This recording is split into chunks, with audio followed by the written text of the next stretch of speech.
What is up, ladies and gentlemen? I am Akabane101, and today is February 27th. What does that mean? It's my daily number 1 for StarCraft 2. That's right, I'm starting my daily series right now, and all you archive viewers are able to go ahead and check it out on youtube.com/Akabane101 evids. Cause I'm just that cool. I can record and play at the same time, and what better thing to do than to play or then to show you guys, you know, some gameplay analyses on, or analyses, because I'd rather say analyses, on StarCraft 2. And it's going to be much like the Day 9 Daily, where I know I use my webcam here, and I show you guys cool stuff in StarCraft 2 to practically learn exactly what you guys want to do. Let me just give you like a little bit of information on how I set up my very first daily today. Early in the morning I was playing StarCraft 2, and many of you may or may not know that I thought I was more of a Gold League player, and so I was like, oh, I haven't done my placement matches for that long, so I decided to go do that on stream around 10 a.m. in the morning, and I had like a whole cup of coffee like I do now, and because I was like, oh, God, why did I drink that coffee? I need to sleep because my sleep schedule is so messed up.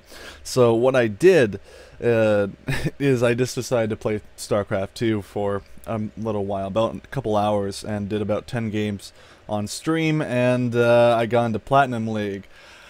Whatever, I got into Platinum League, that's pretty good, and then I just lost all my games, because I'm an idiot, and I do things that I explain perfectly, I explain things perfectly to the viewers, and sometimes I just end up not following my own rules, which in turn could actually mess me up quite a bit.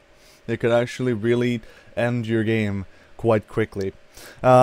But yeah, speaking of the coffee here, I actually drank this. This is a pretty big cup of coffee. Like, if I'm looking at my webcam right now, that's a pretty big, this thing's huge. And it was filled up to the top. And me trying to sleep between 10 and 6 p.m. Eastern was ridiculous. It actually took quite a bit of time for me to even fall asleep. I don't even think I fell asleep until like 4. So I woke up around 2. I woke up around 6, which was practically 2 hours of sleep. So, that's why I have this cup of coffee. This is my second coffee. I generally never have more than one thing of coffee a day, maximum.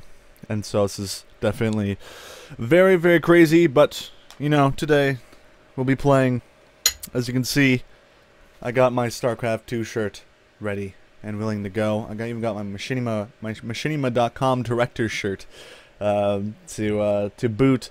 So, what better way to do this than to go directly into the daily?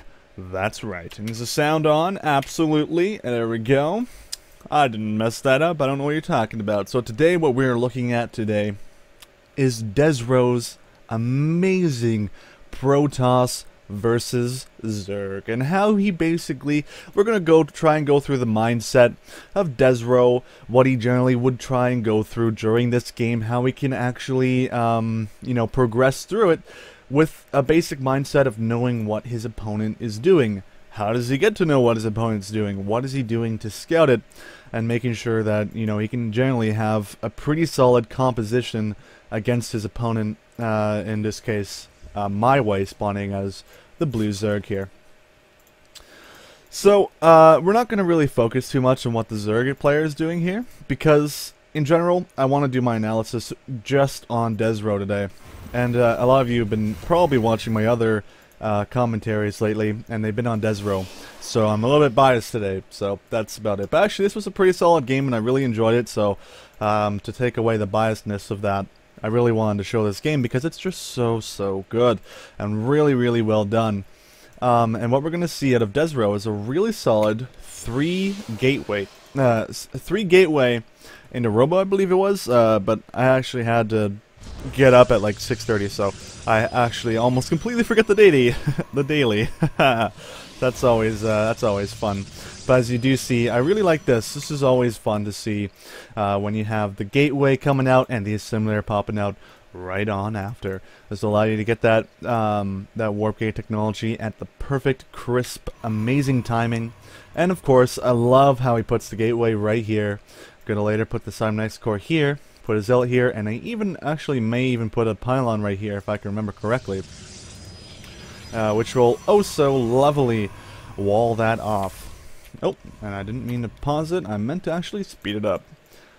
Alright, so we do see the Overlord just scouting the base. You shouldn't really worry about your Zerg opponent. Actually, this should be a good sign for you. If your Zerg opponent is right in your base, you obviously already know that your opponent's right here, which is pretty darn cool. And obviously you see that Desrow is going to keep his nice little probe right here, and he's actually just going to, you know, hold off any sort of expansions going on from Zerg. Of course, they're going to be going for that fast metabolic boost because he got the extractor first, which is oh so awesome for Desrow to actually be able to know that. So this is actually a good sign and a bad sign. It has the plus of knowing where your opponent's always going to be, since that Overlord was here so fast, and also that, you know, you can do whatever you want because you know what your opponent is, where your opponent is. Second is similar going up, which allows him to basically get that that robo up quite fast against a Zerg opponent, and of course, going to be most likely waiting until he gets that warp gate technology, and may even go for a stalker first thing in the game here. Now, a really thing I do enjoy is how Desrow loves to just bug his opponents lately. What he likes to do basically is he'll put a pylon here and have these Zerglings, you know, be distracted, kill off the pylons, like, and he's like, hey, if I put a gateway here, since gateways take a while to create, these Zerglings will have to finish off this pylon, and then right before this gateway finishes, all I have to do is just delete it, and then this, and then my opponent can get that expansion. You're basically controlling the Zerg opponent to do what you want him to do. And in general, obviously, you don't want your Zerg opponent to expand ever, but, I mean, it's bound to happen. So if you can delay that, as you can see, it's around 3 minutes and 58 seconds, and Zerg has not expanded just yet, even with the spawning pool and extractor being up and ready to go with metabolic boost on the way. So, obviously, the drone will have to wait a little while until this goes ahead and allows them to do that. And there we go, and obviously we'll see the cancel in just a moment here. There you go. Perfect cancel by that. Only losing a few minerals now that they updated a patch not too long ago to make it so if you cancel a building, you actually don't get all the resources back if it was damaged. So that's definitely very cool. Metabolic boost, though, is also going to be just about created. But let's not worry about that too much. We want to know exactly what's going on in Desrow's mindset. So let's just kind of ignore the bottom one here. Let's ignore Zerg, what Zerg's doing. We're only going to be looking really at what Desrow's doing for the rest of this game. And for the rest of this game, I need to drink some more coffee, so 1 second. So delicious. So this is a thing I really do like, where he has the pylon here, and the Cybernex core here, just able to wall this off perfectly. As you can see, the Zerglings getting up the base, seeing exactly what is going on. 2 gateways going up, which is definitely oh so solid, because then he'll be able to get those 3 gates out, be able to turn out a lot of units, and now we see that he's going for an expansion. Now, what goes through your mind when you go for an expansion against a Zerg opponent that is good? Like, say you're in the Silver League and you're playing against a Gold player, and you're like, oh, well, Gold player, say you know the person, right? It's like, oh, he's really good at getting those expansions out, and he's really good at stuffing my expansions. What goes through your mind when you do that? Really, almost nothing should be going through your mind except for the situation at hand. What does my opponent have? Well, if you don't know that, you should be scouting a little bit more. And this is exactly what Desrow has done. He's basically stuffed his opponent's expansion, so my opponent is going for an expansion. What does that mean? I should go for the expansion as well. Especially since I stuffed it and basically stopped him from getting that expansion for like at least a good full minute. Before he could actually really do anything. So it's definitely very solid. I do enjoy that quite a bit. And basically all Desrow has to do is go for the expansion, and we're going to see a very solid transition into this expansion. As he basically plays smart, gets a sentry out, he pulls it out of the main base just a little bit so we can do some range damage with that, because zealots generally are not that good against metabolic boosted Zerglings out on the field. And of course, a little bit of poking in from My Way. My Way really does not want this expansion to happen, but in general, this is probably going to happen anyway. Those few Zerglings will not be able to do too much, and Desrow probably doesn't feel too scared about it because these sentries are more than enough to handle those Zerglings. And this is what I really like, the nice little forge here. This is also very standard play, but I mean, if you just analyze it, because a lot of people that do watch this are a little bit newer at the game, so this is why I'm explaining it a little bit more. But this is really solid. I do like it. It actually, oh, I thought that was a forge for a second, but you actually switched it into a gateway. But still, gateway, building something there, something meaty that stops the opponent from being able to go directly in this pathway. So now we see that it started out, oh, you can't go like this, but now you can't go like this. And then later, you know, it could go further and further across this way, or even, you know, bend this way a little bit to try and get, you know, an even better thing here. So that's really, really, really solid. I really enjoy that by Desrow doing that, of course. And of course, the Overlord still overlording in inside Desrow's base, seeing exactly what's going on. And this is another thing I'd like to note: play. This is a really good thing I like to say. Play like your opponent has a cheat code that can see everything that you're doing. Never play with a trick, because when you generally are playing with a trick, you're generally doing this when you're, you know, please work. It's like trying to get Dark Templar up, and you're like, please don't see the Dark Shrine. Please don't see the Dark Shrine. That would be like the worst thing ever. And then he sees it, and he gets Spore Crawlers, and you're like, oh, why did I go for Dark Templar? It's so expensive, right? I know you guys have done that before, so never, ever, ever play like, oh, I really hope he doesn't see this. It could actually end the game for you, unless it's like a proxy pylon. That's okay. No, I'm just kidding. Don't play like a trick, because someone's gonna spot it at some point. Someone's gonna spot it at some point. You're not gonna know what to do with it. So play like your opponent has Black Sheep Wall on. So that sounds like something that would really help you guys out. Play better. Don't play like a trickster. Because tricks are for kids, Mr. Silly Rabbit. I don't even know the name of that, guys. Of that rabbit. So Stalker popping out just to clear out some of the Zerglings out here. Of course, there shouldn't be too many Zerglings out here on the field. And generally, you don't generally see too many Stalkers from a Protoss player. This Stalker is basically one of those things that you get just to move out on the field and see exactly what your opponent's up to. If this Stalker dies, so what? That's fine. You lose 50 gas, you lose 125 minerals, but as long as you see exactly what your opponent's up to, this Stalker is actually worth every penny.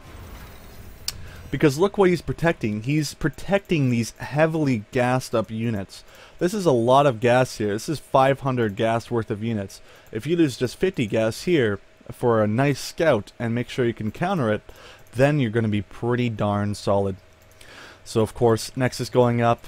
Forge going up finally too, so that will allow him to get those gateways up.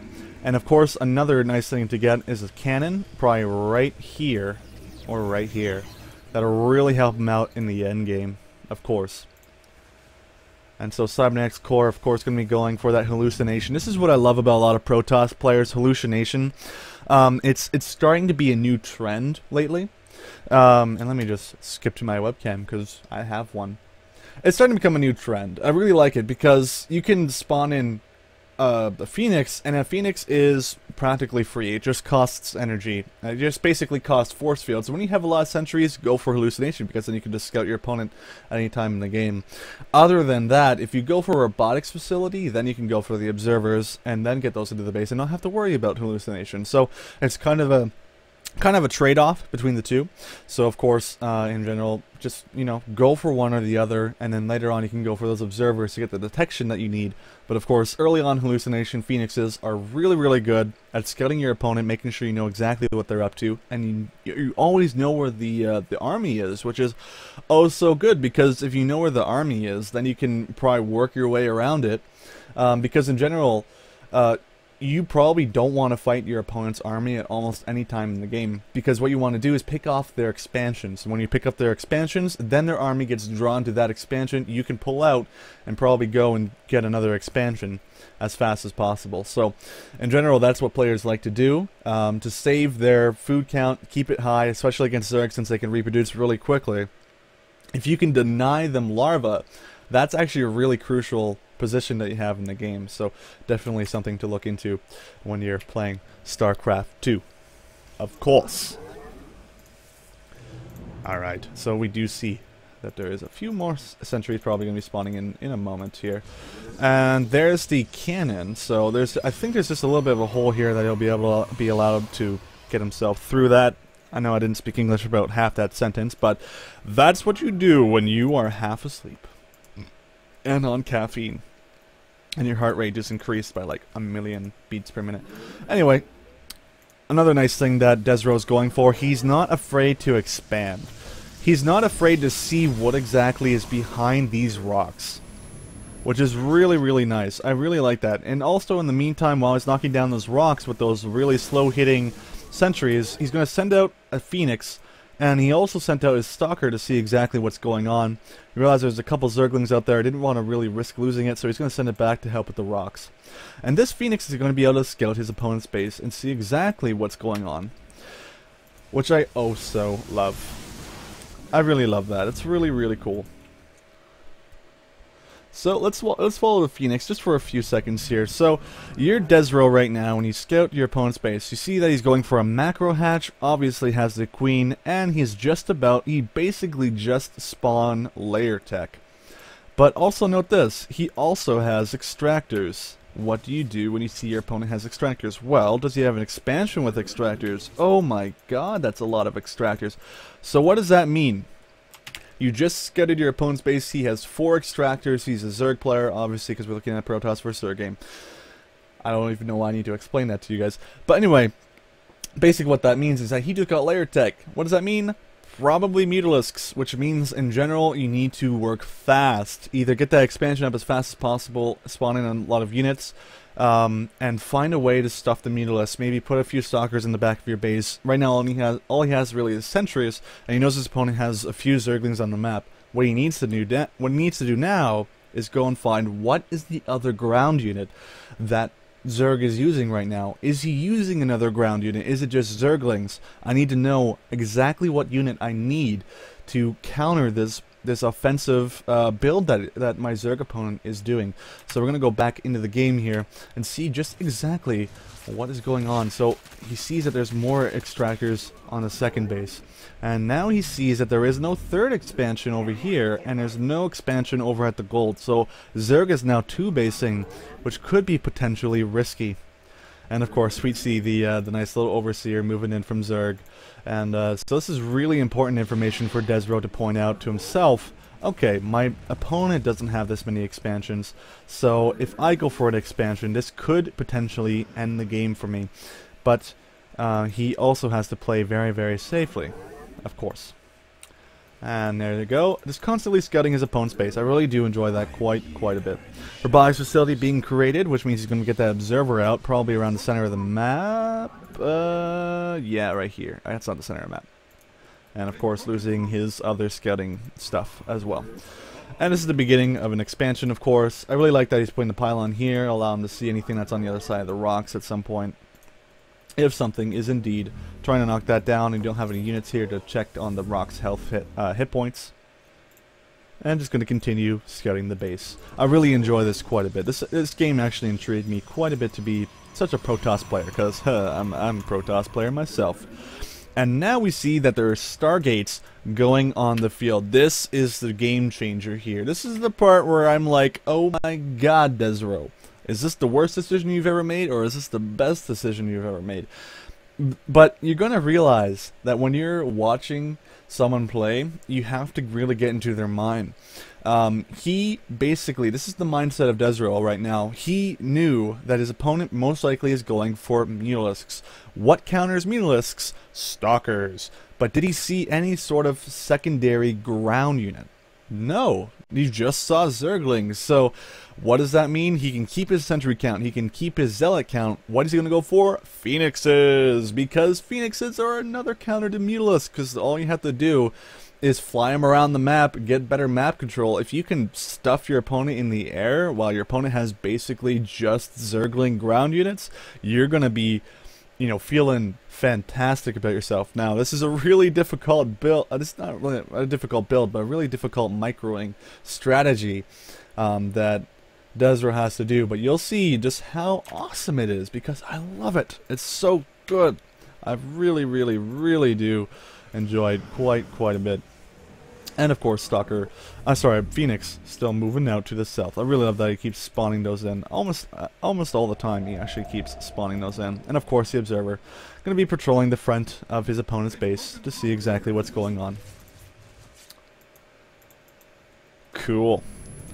So right now we do see the chrono boosting of the Phoenixes out, and you'll realize that Phoenixes don't actually take that long, especially when they're chrono boosted. They only take about 35 in-game seconds just to create 2, and you'll also note that he actually doesn't attack with them until a little bit later on. Because he wants to basically get a large enough force to counter any sort of air units on the map, and everyone knows that Phoenixes are indeed faster than the Mutalisk counterparts. So that's definitely very, very cool. And of course, his expansion is just about to complete, and I really like this pylon in the middle of his mineral field to be able to put some cannons here if he actually intends on defending himself against Mutalisk and he's a little bit scared. And let me just go back a little bit. Oh, never mind. I didn't need to. But there was, I think there was some Zerglings over here if I go to the Everyone cam. Yeah, there's some Zerglings moving up the map. So if you're Desrow, you're generally looking down here through 99% of the map, or 99% of the match. And this is when you see that he's right. Because he saw all these extractors out on the field. The 1, 2, 3, 4. I don't know if he's seen these expansions just yet. Let me go back to the cam. He's only seen the 1 expansion, so of course Zerg is obviously going for these more expansions, but let's not focus on that. This is when you know that you're right, and you know that you need to get those Phoenixes out even faster than you currently are. But he won't actually go for any more Stargates, because what Desrow likes to do, once he has a plan, he'll stick with it, and he'll continually just keep making that specific unit, which I really like. Never back out on an idea. I've seen a lot of players in StarCraft 2 back out of an idea that they thought was a good idea at the start, and you're like, oh, maybe I shouldn't have gone for that. And then after like building, say, 2 Phoenixes in this case, they stop and they lose those Phoenixes, and you're like, I wasted all my money on that stuff, and crap, it's pretty much useless. Or they go for Void Rays, or Carriers, or Mothership. I mean, something silly like that. So in this case, Desrow's really smart, and he actually just keeps going with it, even if he feels like it was probably a bad idea. In this case, actually, is not, but if you ever feel like it's a bad idea, just keep going with it anyway, because in general, it could potentially be the best idea, because your first idea is your instinct, and your instinct can generally be better than what you're constantly thinking about, because a lot of the times that could be thrown into assumption, and if you're assuming what your opponent's doing, that's not knowing what your opponent's doing. If it's intuition, you generally are doing that based off knowledge that you currently know, and this is exactly what Desrow did. He saw the extractors, he saw the Mutalisks, he's actually going to be going for Phoenixes and trying to get the map control, so I really do enjoy that quite a bit. Alright, more and more Phoenixes going out on the field here. So of course the Mutalisks are out on the map, and this is even more of a obvious note here, and he sees the Phoenixes going directly after one of his pylons, and he's probably happy that it's going after one of his pylons and not something else. But this is actually what My Way is doing, just to distract his opponent to bring his main army here and probably do a main offensive up in the front of Desrow's base here. And then My Way sees these Phoenixes, which are faster than the Mutalisks here, so Desrow actually chasing away the Mutalisks just a little bit, and they are rather evenly matched. Phoenix is obviously pretty flimsy, but Mutalisks practically have about the same hit points. Yeah, they have the same hit points, and Phoenixes have a little bit more health, of course. So 9 damage.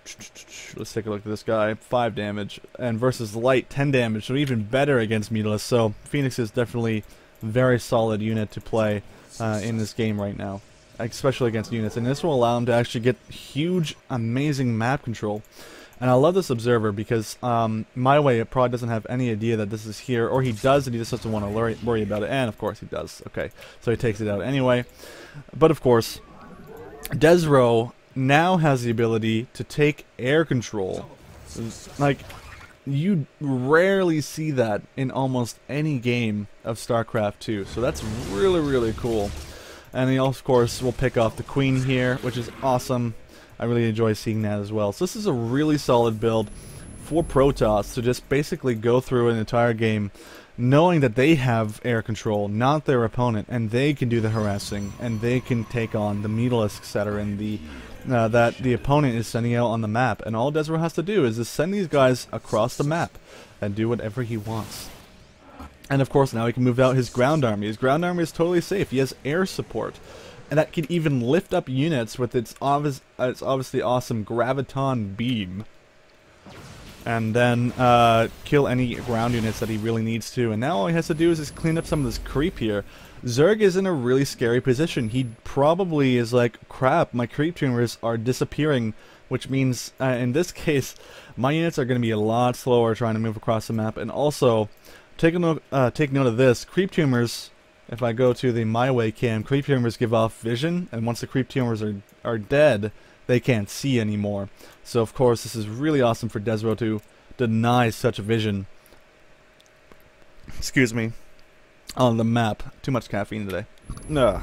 God. Alright. And of course, more Phoenix hallucinations. Still using the Phoenix hallucinations because it's always silly to sacrifice your own Phoenixes. And I really enjoy this. And of course, Hydralisks are even going out in the field. So now you're Desrow and you're like, Hydralisks. What is this craziness? Well, I have money and I have a robotics facility. As you can see, he has quite a bit of money here. So what does this mean? He could probably go for robotics bay. Aw, yeah. Probably go for that, and I just need to have a drink of my coffee, but I'll let you guys enjoy some of this air combat here. Delicious. Alright, cool. So I really like this by Desrow. He's basically just chasing, not really chasing, but attacking and retreating with his main air forces. Practically having a decent ground control army now, and he's even now cut the production of Phoenixes to allow him to produce other sorts of units, such as possibly, sorta, maybe some more ground units. Okay, so he's going to be spawning in some more gateways, of course. And of course the Zergling attack comes out on the field, luckily attacks the pylon first, which of course means that now he has to deal with this completely. And of course Desrow is going to have to do this in the most awesome of fashions. Watch the force fields pop up on the field. Beautiful force fields by Desrow. Actually just putting them up, up against his units to force the Zerglings to be not able to attack any of the units in here. And after a long time, these sentries have been saving up their energy, and there you go. That was pretty easy. They saved up all their energy just for that one moment, because he knew that his opponent had a lot of Zerglings out here. And this is a little bit scary when you see that all these Hydralisks out in the field. Desrow obviously now realizes that, oh, okay, I probably should get Colossus out in the field, which is definitely very awesome. And gonna be spawning in some more Phoenixes. Oh, and even going to be going for a Templar Archive, because Hydralisks are definitely not that good against Psystorm, or Archons, for that instance. And a nice thing about having air control, you can do that. You can just go around, pick off different things on your opponent's base, without having to worry too much about exactly what's going on. Just picking off free drones whenever he really wants to. Luckily he didn't lose those Phoenixes. That would have been quite dramatically bad. Keeping his main army up in his main base. And of course My Way is going to be trying to move up north to do as much damage as he possibly can, because he feels that he has a stronger ground army here. But this is going to be where it becomes more of a concave situation here, and more of strategy here too as well. Desrow planting a few of these, just 3 of these are the game changer here. Look at this massive Hydralisk army that you see against opposing Desrow's force. Obviously this force should have been winning a few seconds ago, but once these force fields went up, look how quickly My Way's forces are dying. They cannot shoot as far to the back reaches of these stalkers here, especially since these stalkers are able to blink away. And that little bit of force fielding there actually stopped the Hydras from being able to win this fight. And of course the Phoenixes are going to be able to come into the battle and do whatever they want. This is such an amazing build, having this air support assist your ground army. that you can do practically, it's almost like a all-in-one tool, as opposed to, you know, just mutalisks, which are mainly for just harassing. Which is really, really, really cool. And I really like this right here, of course, where he keeps his stalkers all bunched up right here in this little corner here, so the Zerglings can't even get into his base, and not have to worry about anything too dangerous going on from my way. And even claiming a gold expansion in the meantime. And of course, Zealots are just oh so good against Zerglings, and those Zerglings really do not stand too much of a chance, of course. And this is really cool because then he gets the Robox Bay out. He's going to be going for Colossus, and no doubt going to be getting Thermal Lance. Yeah, right when I said it. That's really, really cool. So I'm just going to take another drink here while I take a look at his awesome army. Awesome. Alright. I love these Phoenixes. These are just so cool. This is why I chose this game, guys. This is why I chose this game, because it's just such a solid strategy. Look how he got an idea. He got an idea in his head, and he's like, hey, Phoenixes. Phoenixes are good against mutalisks. Phoenixes are good against drones. Phoenixes are good to assist my ground army. He just figured, hey, if I go for these Phoenixes, it's gonna work. It's gonna work, man. That's all I got. And that's a really solid thing. I love to see that. If you go for your idea, if you have an idea, stick with it. And if it's working, keep going for it. Keep going for it. Even if it's not working, keep going for it. If you've ever done a mono battle and you have ghosts, if you ever done a mono battle and you just go Marauders and your opponent's going air units, just keep making Marauders. That's pretty much how this looks right now, and it's really good. It's really working quite well for Desrow, because of course he's not doing a mono battle, even though that would be kind of cool. And of course he's going to keep his Phoenixes there for some unknown reason. Probably just on the side of the map just to make sure nothing crazy goes wrong with them. I like this little fleet going on here. Okay, back to the game. Anyway, this is still a really solid force, and as you can see, Desrow's even pulled ahead in the food count here, which is really good. And Colossus are out in the field to counter those Hydra. And all he really needs to do now is go for one solid push on his opponent when he feels pretty much ready.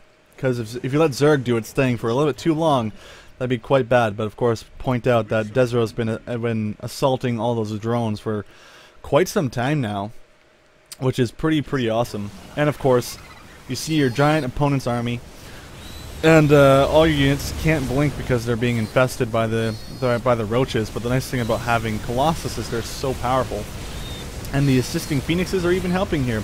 They're picking up all the queens, they're picking up all the infestors, and my way can't really do anything here. I mean, the Phoenixes are just so amazing. They even stop the fungal growth from happening, because basically they put that opponent into a stasis where their opponent cannot really do anything. And Desrow just claiming all these expansions. He's like, oh, well, I'm doing alright. I can claim these expansions. Why the hell not? Of course, Changeling's in his own base, but I'm pretty sure he doesn't really need to worry too much about that. And even practically catching My Way's forces in a crosshair here. And My Way can't really do anything about it, and he has to GGO the game. So that's really solid. So let me just quickly go over the entire game. We saw Desrow go for a very solid expansion, a very quick expansion, going for not a quick expansion, but a decent one. He went for 3 gateways. He got in a gateway outside of his base after putting that pylon up there. He got the expansion, and then basically it was a scouting game. My opponent, I saw him go for those 4 extractors, and he only had 2 bases. What does that mean? He's going for mutalisks. He's going to try and harass me. What can I do to counter that? Well, his only ground army right now is Zerglings, so he got Phoenixes, and he kept going for Phoenixes. He didn't just stop and say, oh, this is a terrible idea. He kept going for those Phoenixes, which was really solid and really enjoyable to see that. To see him go for that. And as you could see, the Phoenixes had the map control the entire time, and Zerg really couldn't do anything with those mutalisks. It was just so solid watching that entire game, of course. And then when he saw his opponent go for Hydralisks, he went for Colossus because he knew he had the money for it, but he could still keep assaulting his opponent and make sure he could build up those forces before something really bad could happen. If Desrow was not going to attack those expansions, Desrow would be in a complete opposite position here. even if he built up his main army, even if he did everything right, and he built up his main ground army and he didn't have any of those phoenixes, he'd actually be falling behind because he wouldn't be able to take out those extra hatcheries. He could probably try and assault them, but that would risk his entire army getting taken out by Zerg, or it would leave his entire base open by Zerg just to walk right into his base with Mutalisks and do a whole bunch of damage. So the nice thing about that is that he was able to keep his main army in his base, send those phoenixes out, and then attack all the hatcheries. Well, not attack the hatcheries, but attack all the drones, and that stopped Zerg from being able to do what it's able to do, which is expand and grow. All Zerg could do was expand and die. That's pretty much what happened. So that was my first daily, guys. Daily number 1. And I hope you guys come back tomorrow at 7 p.m. Eastern, because I really do enjoy doing these awesome games. And I'm going to be looking at a new game. And how about this? Submit a game tomorrow. Just any game of yourself playing, and I'll analyze it. I'll look after your game. Send me at least 2 or 3 games at Thrain_Akabane at hotmail.com, and of course, Peg the Spoon can put that in the chat. Of course, he can go check that out. And also, if you're an archive viewer, you can go check that out in the description, of course, and go check that out. So send me 2 or 3 games of yourself playing some StarCraft 2, and I'll do some analysis on those games and see what you can do to improve. And on Wednesday, I'm going to call it Friend Day Wednesday, because that's going to be fun. And I'm going to bring a friend, Tara, onto the stream, hopefully, if she does join. And I'm going to bring her onto the stream, and we're going to see what we can do to improve her game on Friend Day Wednesday, because she's still kind of, new to the game, and it's going to be pretty cool to continuously do that every Wednesday, just to see what she can do to get better at the game, because it's StarCraft, and it's just so awesome. So, without further ado, guys, I will talk to you guys later tomorrow at 7 p.m. Eastern, where we look at your games on Newbie Tuesday. See you guys, have a good one!